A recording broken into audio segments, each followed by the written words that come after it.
Ready response service શબ્દ પ્રયોગ શું સૂચવે છે? વાસ્તવિક પ્રશ્નોના ઝડપી જવાબો. માહિતી સ્ત્રોતોના સંદર્ભમાં ઇન્ડેક્સ શું છે?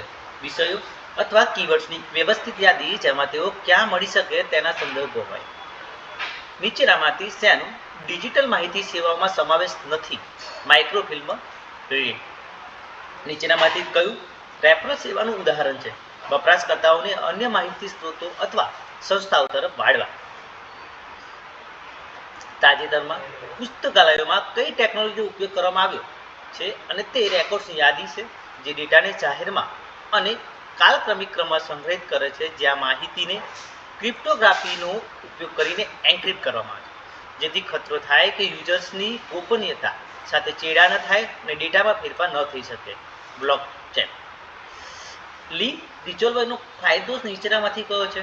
વિવિધ ડેટાબેઝ વચ્ચે પુલ તરીકે કામ કરીને વિષયની શોધ અને પૂર્ણ ટેક્સ્ટ લિંકિંગને સરળ બનાવે છે. પ્રિઝર્વ, વિકાર અને રોસેટા જેવા પ્લેટફોર્મ લાઇબ્રેરીઓને નીચેનામાંથી શેના માટે વિશ્વસનીય વિકલ્પો પ્રદાન કરે છે? Digital preservation. કઈ ઉભરતી ટેકનોલોજી વોઇસ કમાન્ડ અને સ્પીચ રેકગ્નિશન દ્વારા ડિજિટલ લાઇબ્રેરી સિસ્ટમ સાથે વપરાશકર્તાની પ્રતિક્રિયાને વધારી રહી છે? Speech to text AI. પુસ્તકાલયમાં આઈઓટીનું એકીકરણ મુખ્યત્વે શાના માટે વપરાય છે? સ્માર્ટ ઇન્વેન્ટરી અને જગ્યા વ્યવસ્થાપન માટે.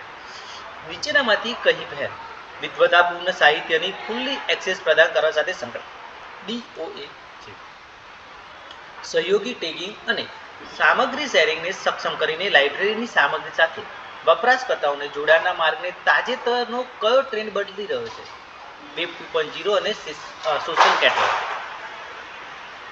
નીચેનામાંથી કયું પુસ્તકાલયોમાં ઇન્ટરનેટ ઓફ થિંગ્સનો ઉપયોગ નથી? આઈઓટી ડિજિટલ સામગ્રીને ભૌતિક વિશ્વ સાથે એકત્રિત રીતે મર્જ કરે છે. ઇમર્સિવ અને ઇન્ટરેક્ટિવ શિક્ષણ અનુભવો દ્વારા પુસ્તકાલયોમાં વપરાશકર્તાનું જોડાણ વધારે છે. National digital library of India એ એક પ્રોજેક્ટ છે જે કોના દ્વારા શરૂ કરવામાં આવ્યો છે? MHRD અને IIT ખડગપુર દ્વારા. પુસ્તકાલયના સંદર્ભમાં ઈ ડેટાબેઝ શું છે? ઇલેક્ટ્રોનિક રીતે સુલભ સંગઠિત માહિતીનો ડિજિટલ સંગ્રહ. ભારતમાં કયા સ્તરની સરકાર સામાન્ય રીતે પુસ્તકાલય અધિનિયમો ઘડે છે? રાજ્ય સરકાર. ભારતમાં કેટલા રાજ્યોએ પુસ્તકાલય કાયદા અધિનિયમ પસાર કર્યા છે? 19. તમિલનાડુ જાહેર પુસ્તકાલય કાયદો કયા વર્ષમાં ઘડવામાં આવ્યો હતો? 1948માં. મણિપુર જાહેર પુસ્તકાલય કાયદો કયા વર્ષે ઘડવામાં આવ્યો? 1988માં.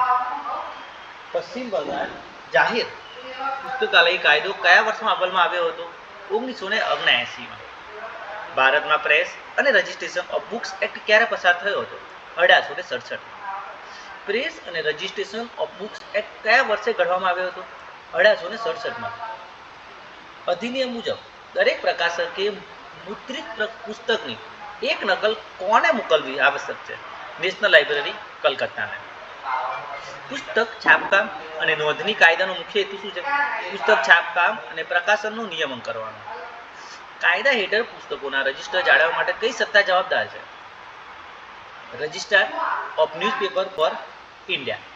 લાઇબ્રેરી ઓટોમેશન સોફ્ટવેરનો ઉપયોગ શેના માટે થાય છે? કેટલોગિંગ, સર્ક્યુલેશન અને એક્વિઝિશન જેવા પુસ્તકાલય કાર્યોને સ્વયંચાલિત કરવા માટે. નીચેનામાંથી કયું ઓપન સોર્સ લાઇબ્રેરી ઓટોમેશન સોફ્ટવેરનું ઉદાહરણ છે? કોહા. Thank you.